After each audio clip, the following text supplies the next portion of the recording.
ഇന്ന് ഫന്നി ക്വസ്റ്റ്യൻസ് ഉണ്ട്. ഇഷിത പറയുന്നതായിരിക്കും ക്വസ്റ്റ്യൻസ്. ഇഷാനും പറയും.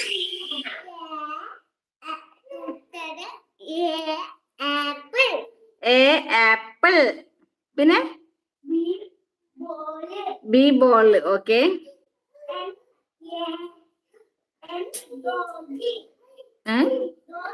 എന്തോട്? സി ഡോഗ് ആണോ? C four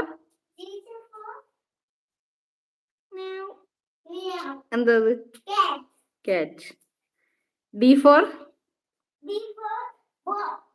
dog. ഇഷിൻ വാ, നമ്മള് പാട്ട് പാടി കൊടുക്കണ്ടേ?